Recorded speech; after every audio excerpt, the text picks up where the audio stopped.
Bonsoir. Bonsoir à toutes et bonsoir à tous. Bienvenue. Bienvenue dans votre soirée, bienvenue dans votre veille de fête de fin d'année. Bienvenue dans votre séance de Yin Yoga.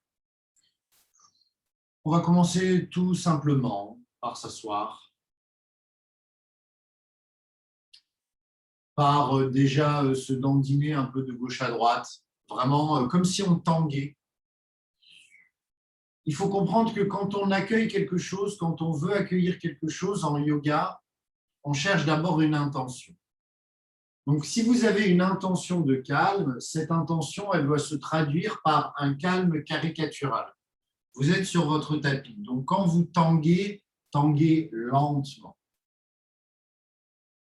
Quand vous bougez le cou de gauche à droite, bougez-le lentement.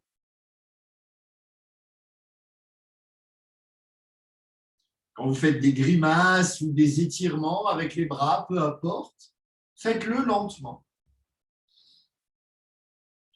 Et après ces petits mouvements instinctifs, lents, sans pression, sans nul autre objectif que atterrir quelque part, trouver une posture assise, calme, fermez les yeux. Fermer les yeux, c'est une façon de dire non. De dire non principalement à l'extérieur.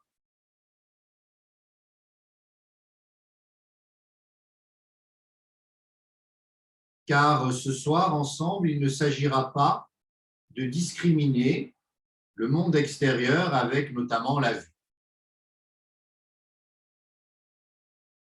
En fermant les yeux, en disant non à l'extérieur, vous mettez au repos les neurones du cortex préfrontal qui sont nombreux à être utilisés pour décoder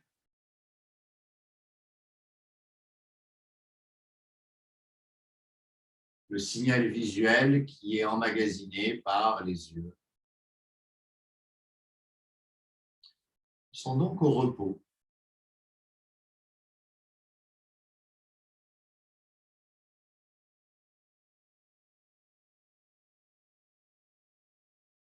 Pour accueillir du calme, de la bienveillance, il faut d'abord cette intention. Mais une intention, puisque vous avez les yeux fermés, qui est dirigée vers vous. Vous n'êtes pas en mesure de vouloir et de contrôler la bienveillance qui se manifeste autour de vous par d'autres personnes ou d'autres groupes de personnes.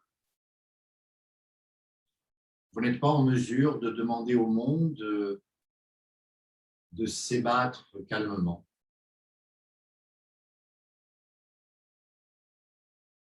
Mais vous êtes en mesure de porter, de diriger cette attention vers vous. Alors, pendant la minute qui suit, respirez calmement en portant cette intention de calme, de sérénité et de bienveillance vers vous. Je serai calme avec moi-même. Je serai serein sans raison pour appuyer cette sérénité.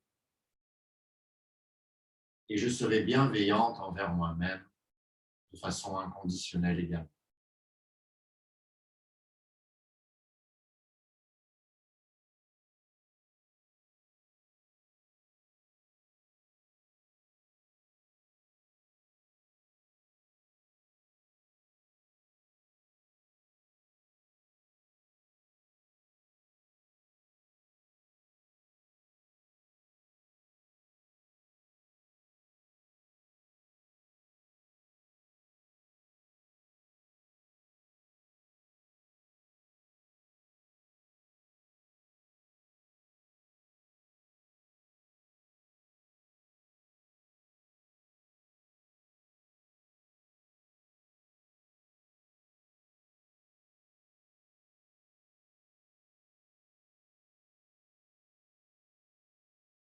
Respiration alternée. en bougeant le moins possible. Levez tout juste la main droite sans contracter l'épaule. Bouchez la narine droite, inspire gauche. Change, expire droite. Inspire droite. Change, expire gauche. Inspire gauche. Change, expire droite. Inspire droite. Change, expire gauche.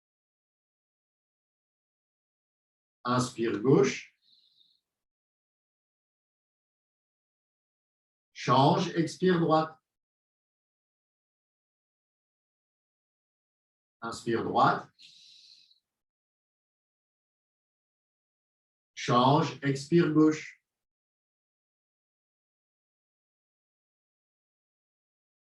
Inspire gauche. Change, expire droite. Inspire droite.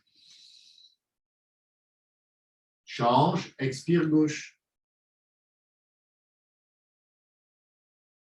Inspire gauche.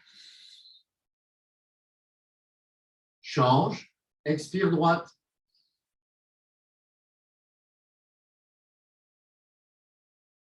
Inspire droite.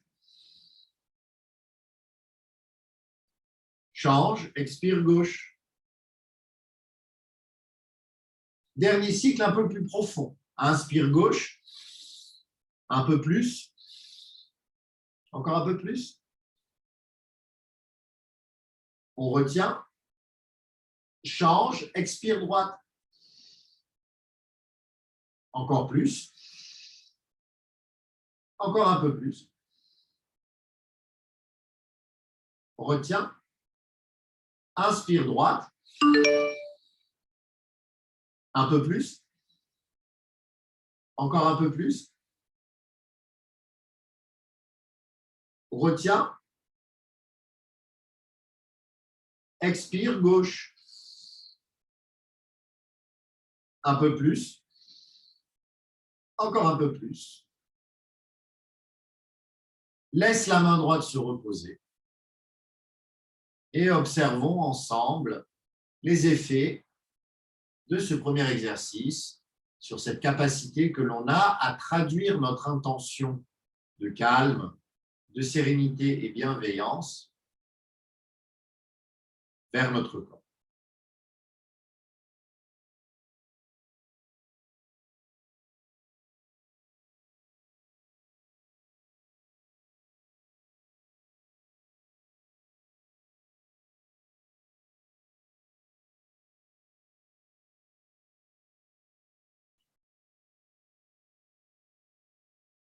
Tout doucement et calmement, on vient déplier nos jambes. On vient les écarter.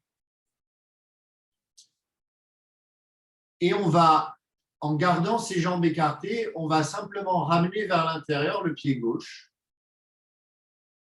et se pencher vers la jambe droite.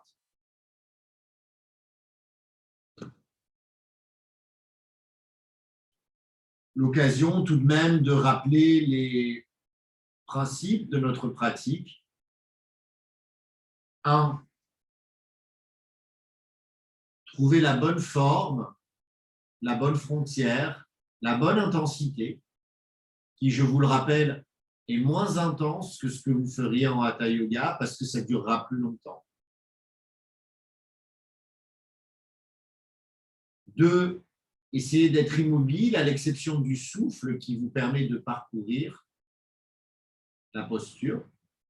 Cette immobilité est d'autant plus facile que vous utilisez des coussins sous le genou ou entre le genou et entre la cuisse et le ventre, ou des briques sur lesquelles poser votre front. 3. Laissez faire le temps, le souffle, la gravité.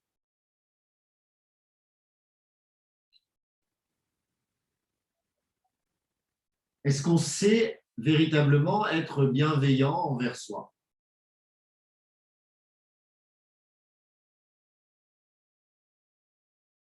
Est-ce qu'on arrive à mobiliser autant de patience, de calme, de tolérance envers soi que l'on est capable de le faire envers un animal de compagnie,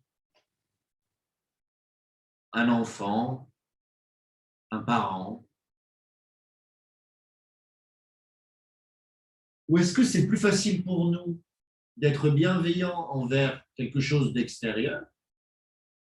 Si c'est le cas, prenons en considération qu'il serait sûrement bénéfique pour nous de diriger cette attention, cette tolérance, cette bienveillance, cette affection, cet amour, tout simplement envers soi, sans gloriole, sans se rabrouer, simplement en s'aimant avec nos ombres et nos lumières, avec nos succès parfois ridicules et nos échecs parfois glorieux.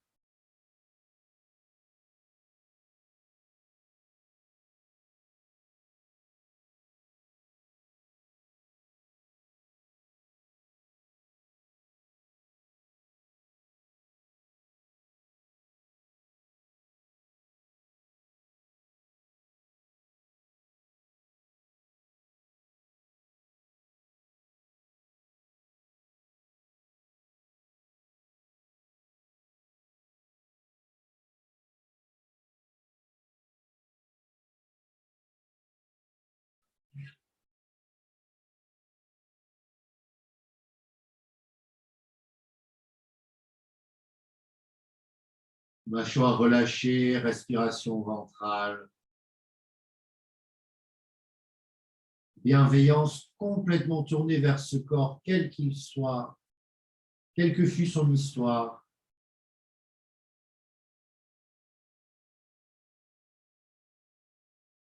Bienveillance pour ce mental, cet esprit, ce caractère, cette personnalité.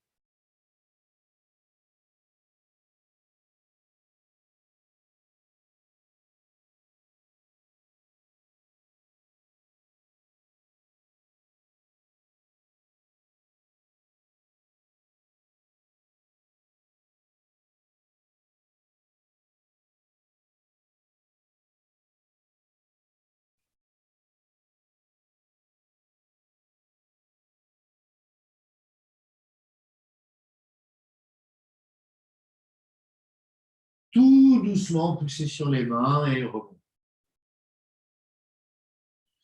La posture suivante est un peu difficile. Faites-la humblement, calmement. Vous mettez la main droite à l'intérieur de la cuisse, paume de main vers le ciel, si possible ou pas, peu importe. Et vous allez ouvrir l'épaule. Alors là, vous pouvez envoyer le bras vers la droite, mais si c'est trop difficile, vous pouvez aussi envoyer le bras vers l'arrière et coincer votre main dans votre pantalon, tout simplement. Et ensuite, vous laissez pencher tout en ouvrant votre poitrine. Testez les deux et faites ce qui vous convient le mieux. Vous pouvez aussi poser votre main dans votre tête dans votre main droite.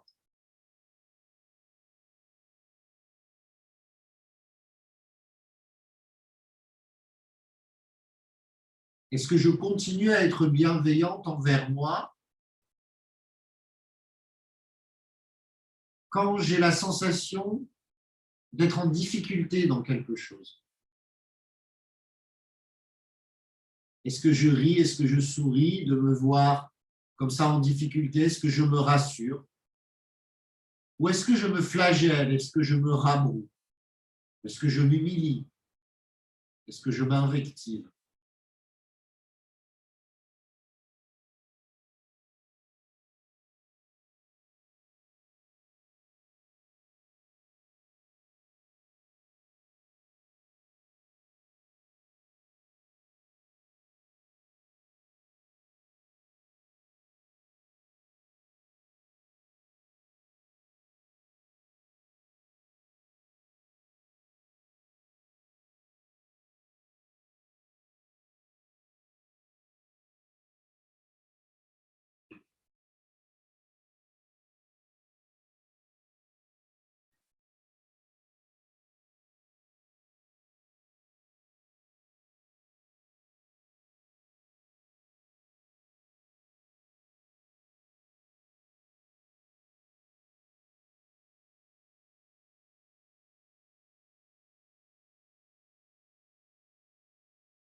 tout doucement, revenu au centre. Sentez cette différence énorme entre les deux côtés. Et avec le plus de lenteur possible, tendez la jambe gauche. Pliez la jambe droite. Relâchez le pied gauche et venez vous pencher à votre rythme vers la jambe gauche. Avec tous les coussins qui vous plairont, dont vous auriez besoin.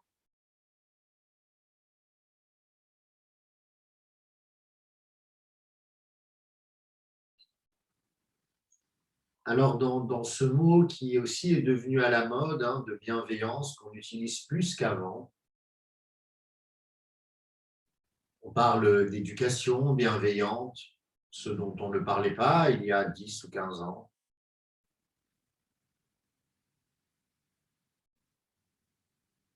Que veut dire finalement ce mot? Donc, dans bienveillance, il y a de façon assez directe le mot bien et le verbe veiller. Donc, il y a une idée de veille, il y a une idée dans la veille, il y a une idée d'attention. Et vous savez que cette attention en yoga, elle est fondamentale puisque vous êtes invité à porter une attention intense à ce qui se passe à l'intérieur de vous, dans les postures, dans les mouvements ou dans la relaxation.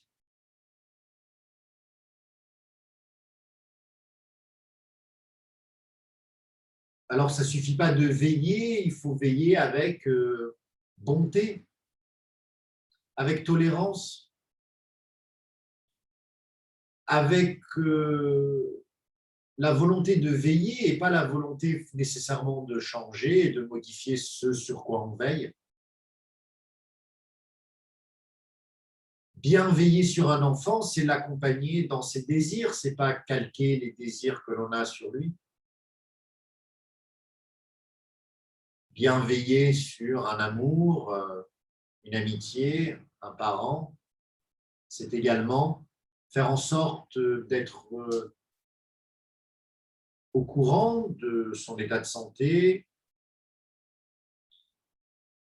de ses déboires, mais sans nécessairement vouloir que son expression change.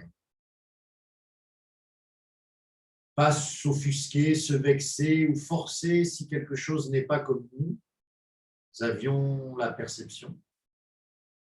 Bien veiller, c'est aussi accepter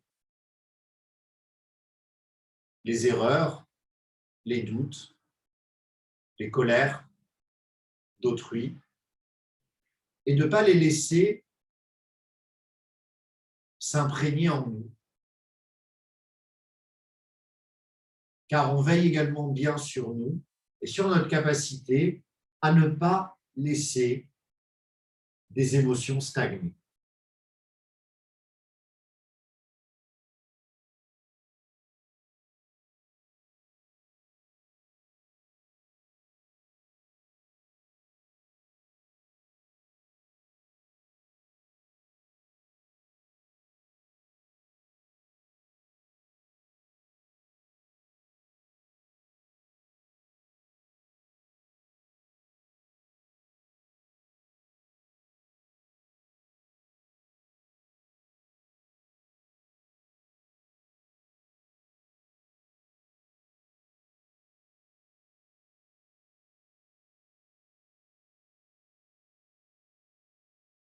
On se redresse lentement.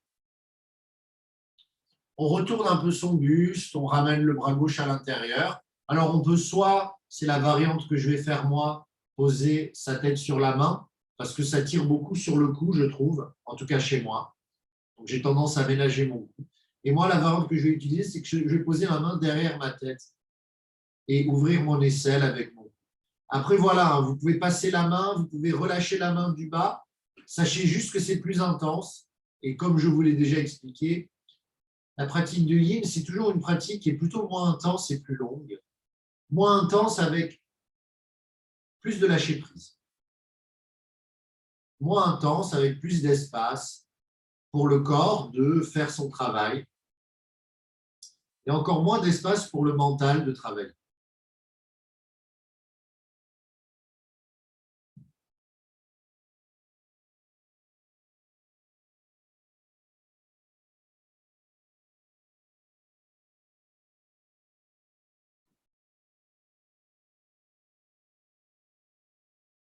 Aller moins loin, c'est empêcher que le corps ne résiste à la posture. Si le corps résiste à la posture, vous le sentirez, il y a des contractions automatiques, il y a le visage qui se fige, il y a des mouvements involontaires qui arrivent. Dans ces cas-là, il suffit de reculer un peu et de se relâcher.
Et tout doucement, on se relève.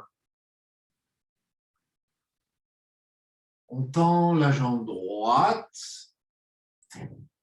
On ramène les pieds, on secoue un petit peu. On peut faire quelques cercles avec les chevilles. Dans l'autre sens. Papillon maintenant pour parachever l'ouverture des hanches. Ramenez les pieds l'un contre l'autre assez loin de votre bassin. Et d'abord, osciller de gauche à droite, mais lentement. Il faut vraiment comprendre ça, c'est l'intention d'être calme et ensuite le calme caricatural. Vous passerez, si vous voulez un changement dans votre vie, quel qu'il soit, vous passerez par un temps où vous allez presque théâtraliser cette chose que vous voulez ramener dans votre vie. Vous voulez du calme, forcez-vous à être calme. Ralentissez votre débit de parole, ralentissez vos gestes, ralentissez votre respiration. Et laissez-vous fondre dans la posture lentement ici. Et j'ai envie de dire, dans votre quotidien, laissez-vous fondre dans votre activité.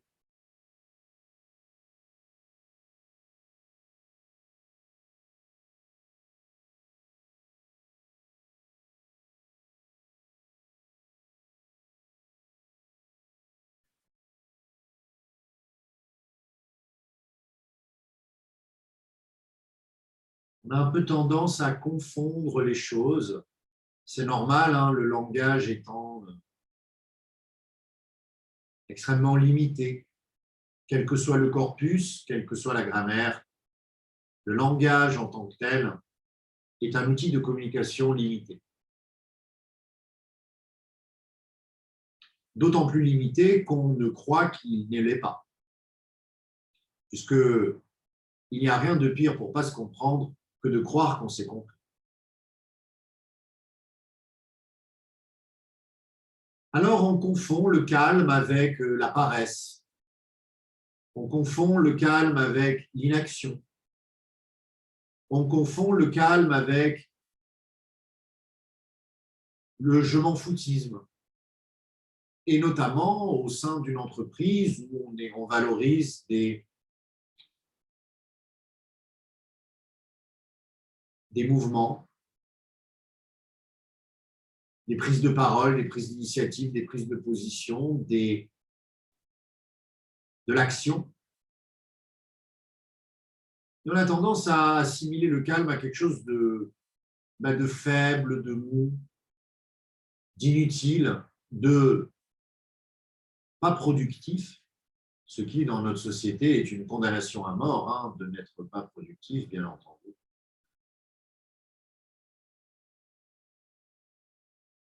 Mais quand on a goûté au vrai calme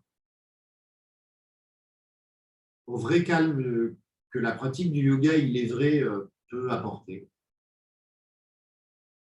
eh bien, on se rend compte que cet amalgame entre le calme et ces travers que j'ai pu énumérer, comme la paresse, eh bien, ne sont pas en fait réels, que le calme est une grande force, que le calme permet un grand courage, une grande abnégation, beaucoup d'action. Surtout, le calme permet l'endurance. Le calme permet l'endurance.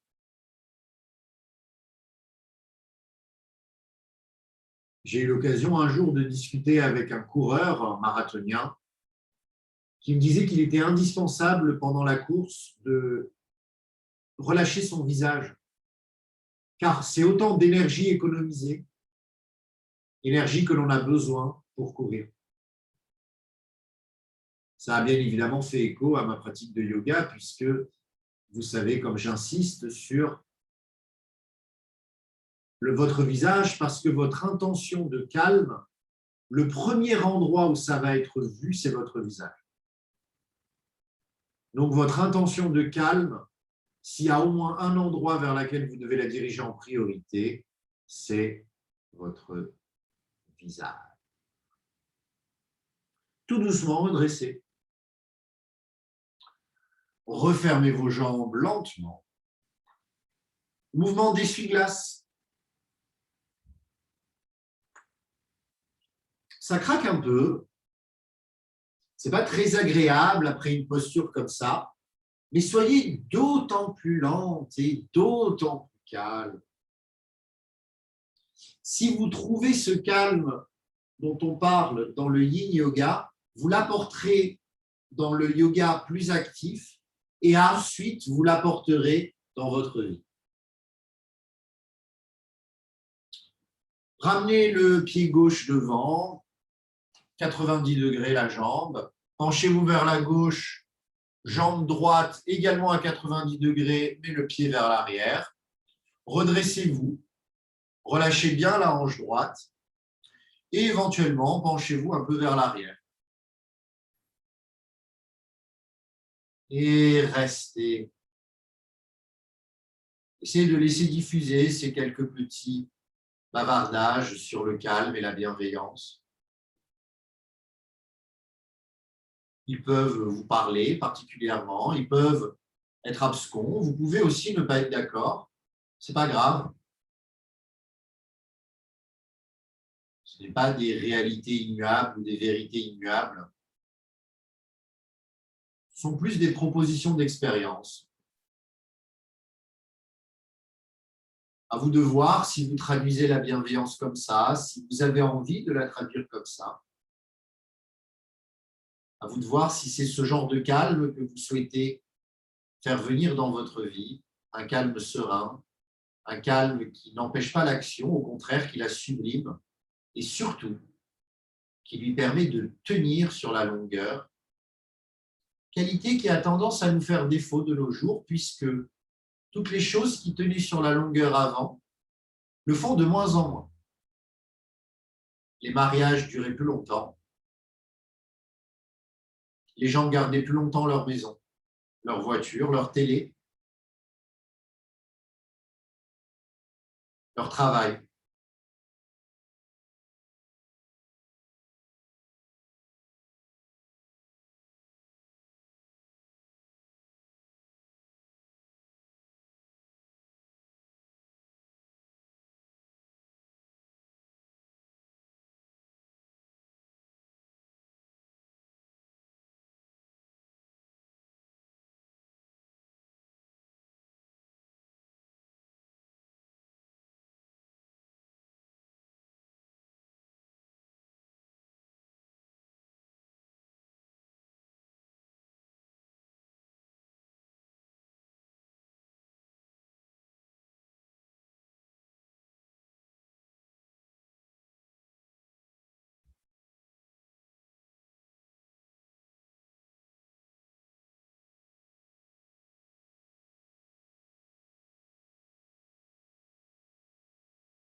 Redressez-vous lentement. Passez la main droite à gauche. Et terminons par une torsion en plus. Faites gentiment levier avec la main droite, sans trop pousser. Vous savez que c'est du yin. Soyez consciente de vos appuis. Une des caractéristiques de ce calme dont on parle, c'est d'être conscient de ses appuis. Parce que le calme, ça va avec la stabilité. C'est difficile d'être calme quand on ne se sent pas stable ou quand on a l'impression que le monde autour est instable. Donc, trouvez votre stabilité, la stabilité la plus immédiate, votre contact entre ce corps qui vous transporte et ce sol qui vous soutient. Ça vous aidera à construire ce calme.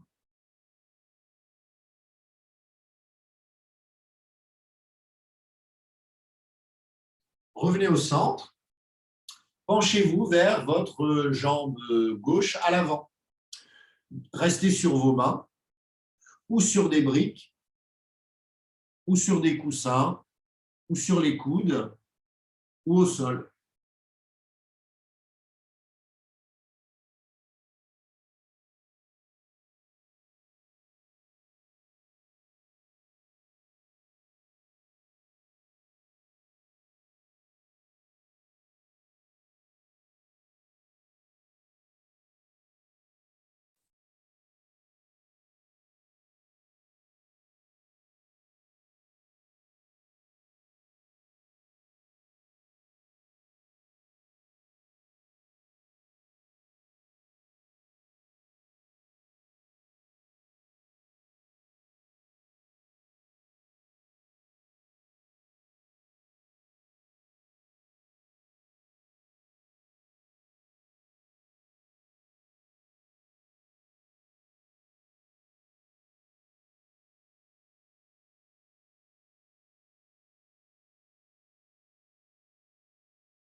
tout doucement, très prudemment, redressez-vous. Ça ne va pas forcément être agréable. Doucement, doucement, doucement. Et là, lentement, penchez-vous vers la gauche. Et lentement, ramenez vos pieds devant pour quelques mouvements d'essuie-glace. Et constatez qu'effectivement, il s'est passé quelque chose dans votre corps.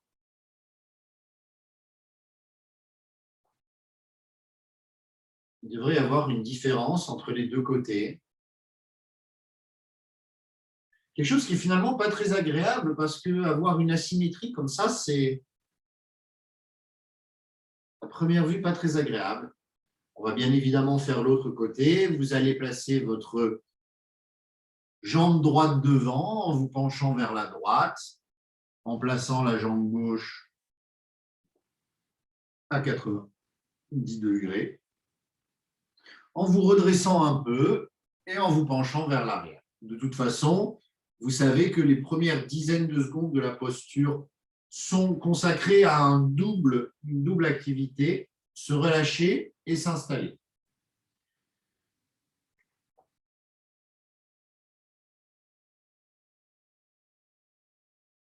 Donc en fait, quand on veut quelque chose dans sa vie, on a tendance à, par exemple, quand on veut plus de calme, on a tendance à avoir une image lointaine de ce à quoi ça pourrait ressembler. Et quand immédiatement, à l'instant immédiat, on ne ressent pas cet état que l'on voulait ressentir à la fin du chemin, eh bien, on a tendance à se condamner. Vous avez sûrement déjà prononcé vous-même ou entendu prononcer autour de vous des phrases comme « j'y arriverai jamais »,« c'est pas mon truc »,« c'est pas ma nature »,« je suis comme ça »,« c'est pas pour moi ». Mais en fait, la première étape, ce n'est pas de s'attendre à ce que l'on soit tout de suite dans le résultat qu'on imagine. Ça, ce n'est pas de la bienveillance. On veille, mais pas bien, puisqu'on est déjà en train de juger, on est déjà en train de décider, on est déjà en train, quelque part, de figer non pas la réalité, mais notre réalité. Parce que la réalité, elle n'existe pas, c'est un fantasme. La réalité objective, extérieure à la perception. Je ne connais pas de courant philosophique qui présente la vérité comme ça, à moins de courants anciens qui s'appuient peut-être sur une physique ancienne comme celle de Newton, où le temps était quelque chose d'extérieur à nous, qui s'écoulait de façon constante et inéluctable. Bon. À part dans des peut-être très anciennes philosophies un peu naïves, il n'y a pas de réalité objective. Et nous construisons une réalité subjective. Le grand bonheur, c'est que lorsque nous sommes entourés de gens qui construisons la même réalité subjective, là, on est content, on est tranquille, on est rassuré. Mais si on est entouré de gens qui n'ont pas la même réalité subjective que la nôtre, eh bien, ça amène des tensions, des conflits, des malaises.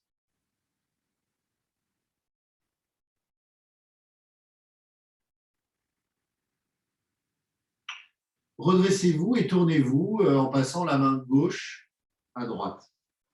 Donc, l'idée, ce n'est pas d'atteindre le calme tout de suite. L'idée, ce n'est pas d'atteindre quelque chose. L'idée, c'est de le vivre ici et maintenant.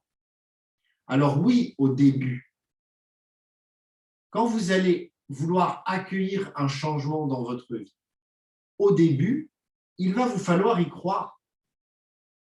Comme disait Blaise Pascal, faites semblant de croire et bientôt vous croirez. Bon, il parlait de la religion puisqu'il a eu une épiphanie. Mais il s'agit vraiment de ça. Donc faites semblant d'y croire en fait.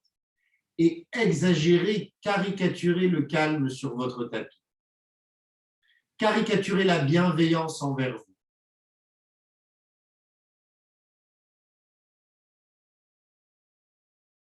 Revenez au centre et préparez-vous à vous pencher vers l'avant.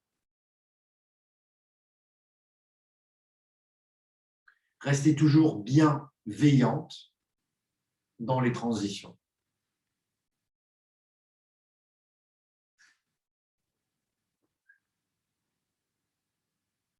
Laissez décanter les quelques petits bavardages que je vous ai proposés.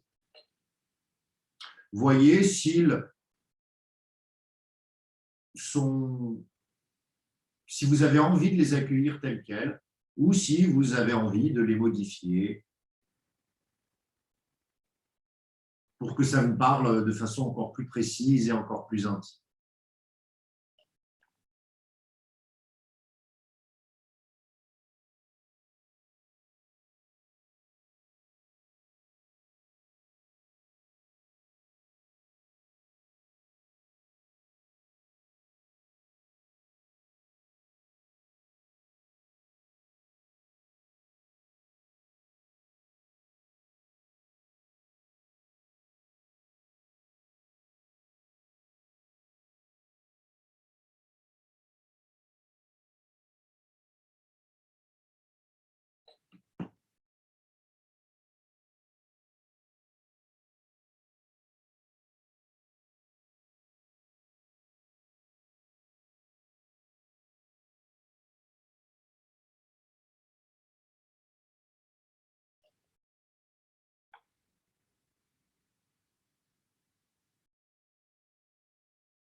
Tout doucement, redressez-vous. Tout doucement, sortez de la posture. Et venez faire quelques mouvements d'essuie-glace. C'est normal de vous sentir un peu presque vieilli quand vous sortez d'une posture de yin. C'est fait pour.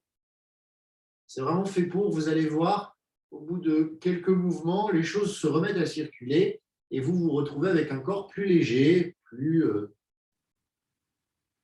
presque détoxifié. Posture du sphinx, indispensable, classique du yin yoga. Posture du sphinx dans votre variante de votre choix.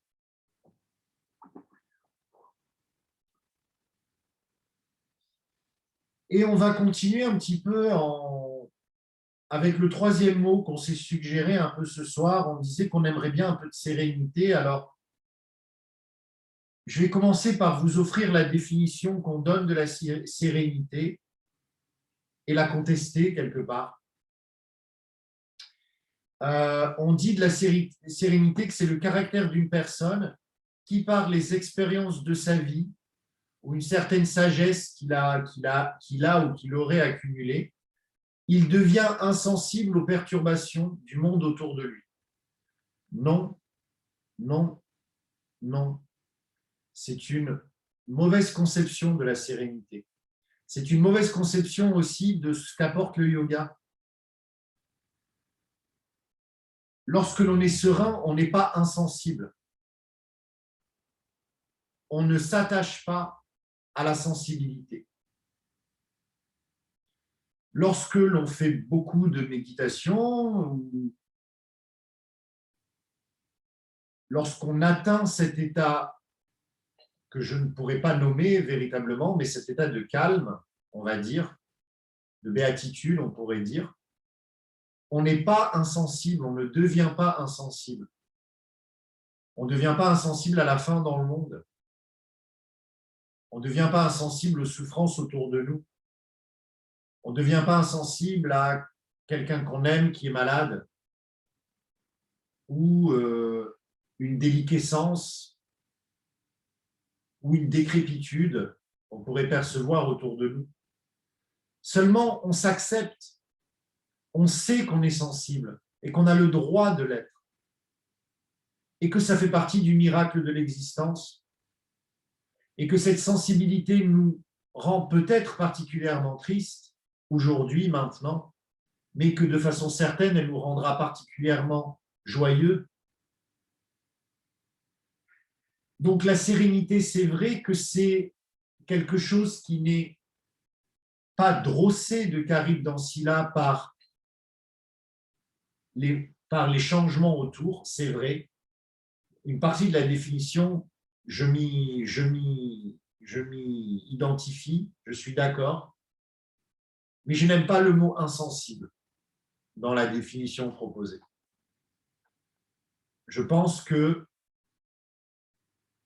dans la sérénité, on reste sensible, on reste un humain, on reste un corps sentient, sentant.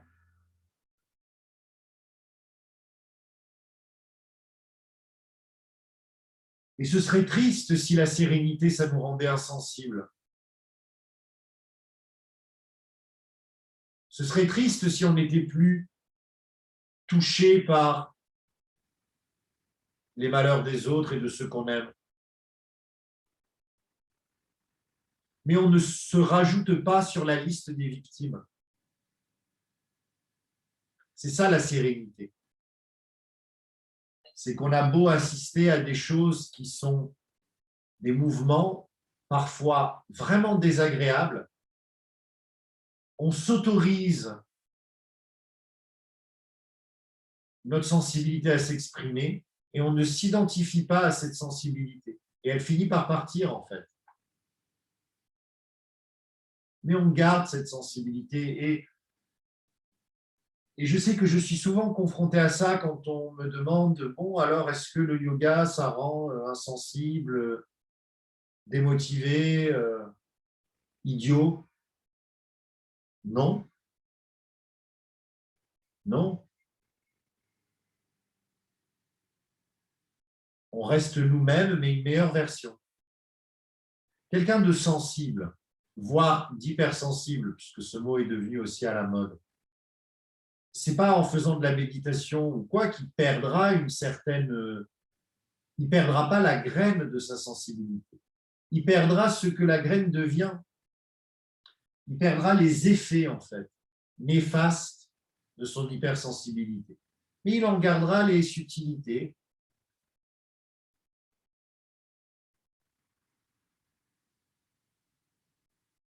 C'est ainsi que je comprends la bienveillance, la sérénité, le calme que notre pratique peut nous apporter.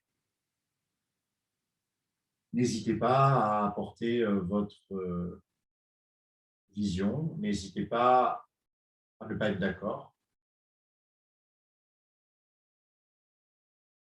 Je serai peut-être plus d'accord avec ce que j'ai dit dans quelques mois, dans quelques semaines, dans quelques années. Le reste de la séance sera très silencieux. Tout doucement, ramenez le corps au sol. Poussez lentement sur les mains. Venez trouver une posture du héros et venez faire des cercles avec les bras. Inspirez quand vous ouvrez. Expirez quand vous fermez. Attention, faites-les lentement. Inspire. Expire. Inspire. Expire. Inspire. Expire. Inspire. Expire. Changez de sens. Inspire. Expire. Inspire. Expire. Inspire. Expire. Inspire. Expire. On pose la main droite au sol. Inspire, main gauche vers le ciel. Expire, on reste. On laisse fondre le côté gauche. On se retient un peu avec la main droite. On respire. Avec calme et avec cette intention de sérénité, de bienveillance.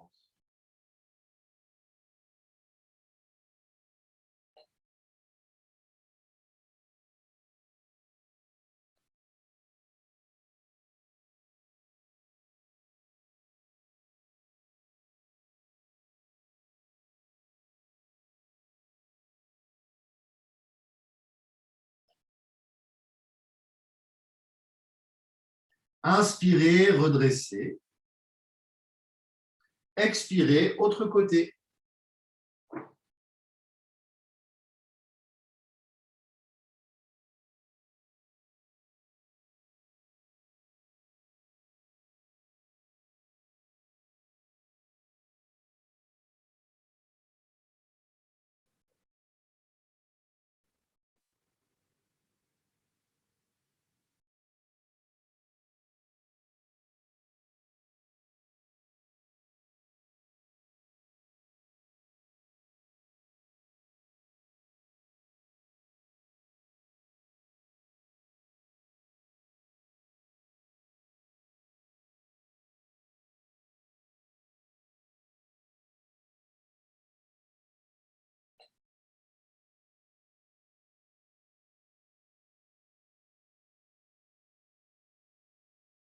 On inspire au centre. On expire dans la posture de l'enfant quelques instants.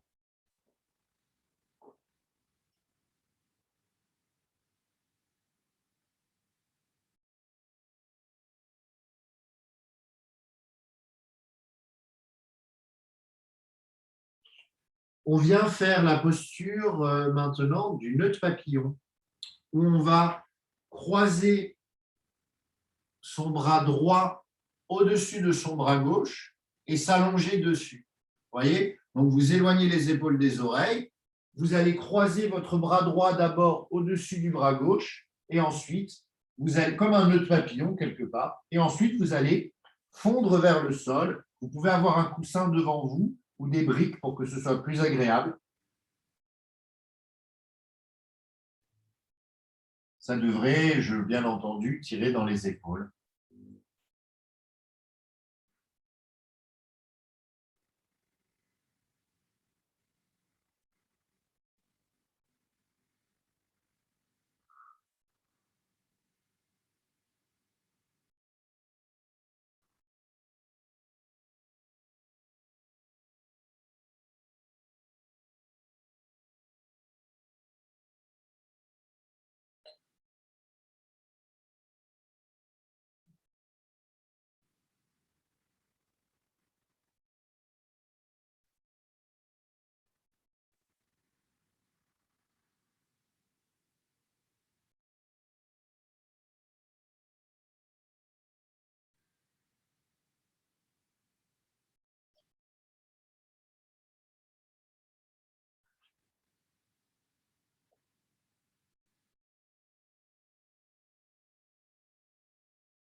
tout doucement, sortez de la posture et installez-la de l'autre côté.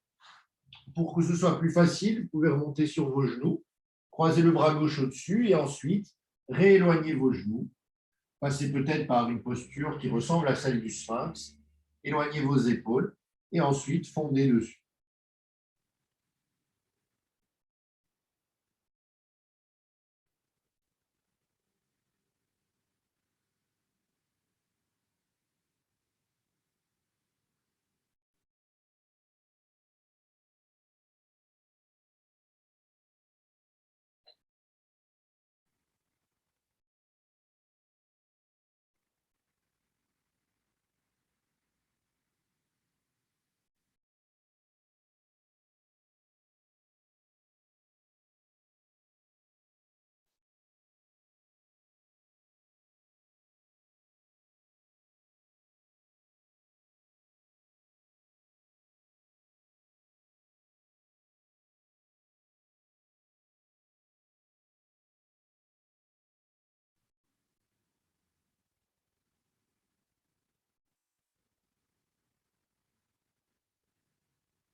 Tout doucement, sortez de la posture.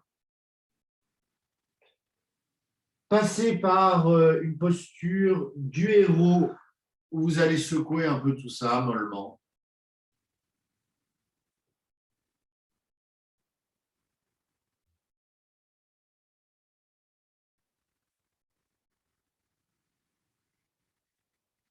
Et puis, vous allez vous installer dans la posture qu'on appelle l'aile brisée. Donc, vous savez, vous allez vous pencher au sol, sur le ventre. Et cette fois-ci, pour ouvrir l'épaule, posture que l'on a déjà faite, le bras droit à peu près à 90 degrés, le coude un peu relevé, et vous glissez sur votre arête droite. Éventuellement, vous pouvez amener le pied droit vers l'avant, vers l'arrière. Éventuellement aussi la tête sur un coussin ou au sol. Et restez.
Et on revient tranquillement au sol. Et naturellement, on va changer de côté. On ouvre son aile gauche et on s'installe sur l'arête gauche pour ouvrir l'épaule gauche et le grand pectoral également. Prudence, évidemment, si vous avez des problèmes à l'épaule, mais position très bonne pour les méridiens qui se situent dans les chaînes ganglionnaires. Donc, position aussi très bonne pour stimuler sur le long terme, bien entendu, l'immunité.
Méfiez-vous, comme vous le savez, des sensations de nerfs coincés.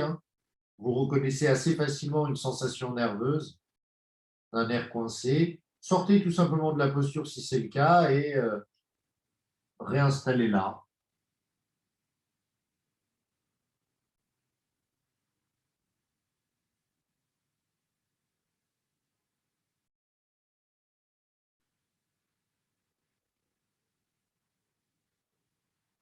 Puis tout doucement, revenez au sol. Une dernière fois, poussez sur les mains lentement pour revenir dans la posture du héros. D'abord, relâchez vos bras.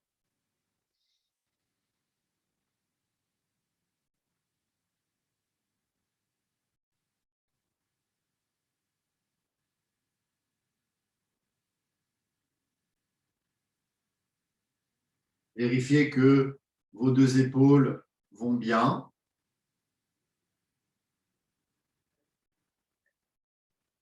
Et venez vous allonger.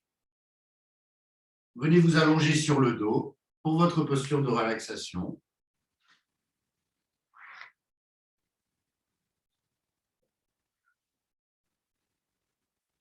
Bougez bien évidemment lentement.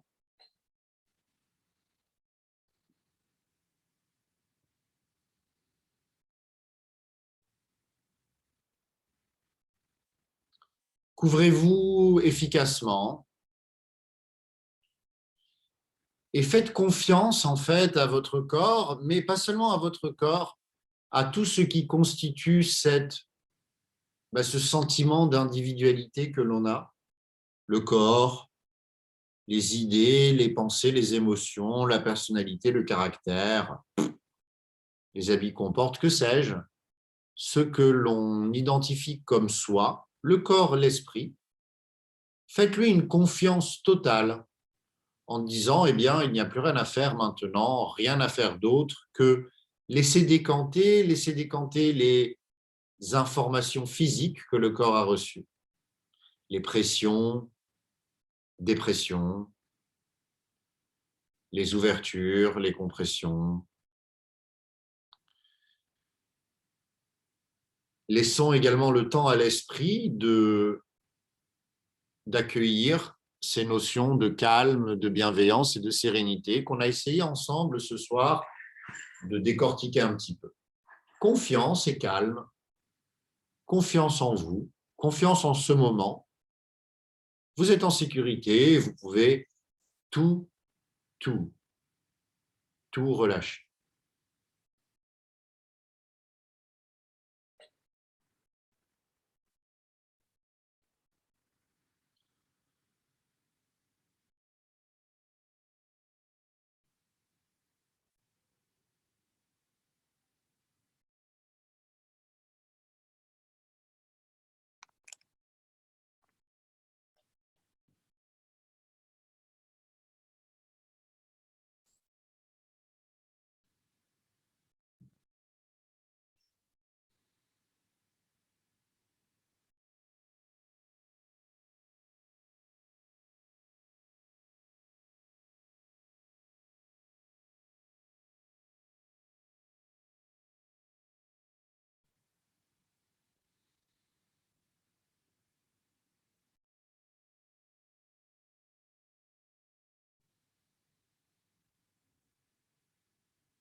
reprenez avec calme, sérénité et bienveillance le contact avec votre souffle.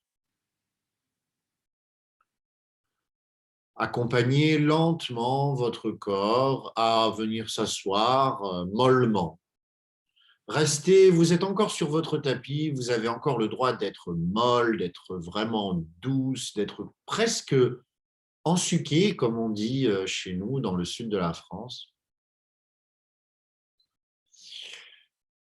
Quelques petits mouvements que votre corps réclame sont bien entendu les bienvenus.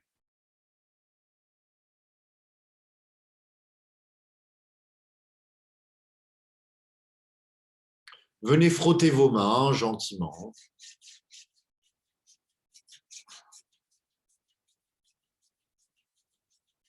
Puis venez masser votre visage. Décompressez en soufflant dans les narines bouchées comme dans l'avion. Vous devriez sentir les tympans se rééquilibrer après autant d'exercices. Baillez, forcez-vous un peu à bailler. Et bien entendu, remerciez-vous. Remerciez-vous pour votre pratique. Merci pour celles qui sont en direct et celles qui sont en différé pour cette dernière pratique de 2021. Je vous souhaite évidemment un joyeux Noël et une très belle année. Et je me réjouis de vous retrouver en tout début janvier, bien sûr, pour de nouvelles aventures. À bientôt. Namasté, bien entendu.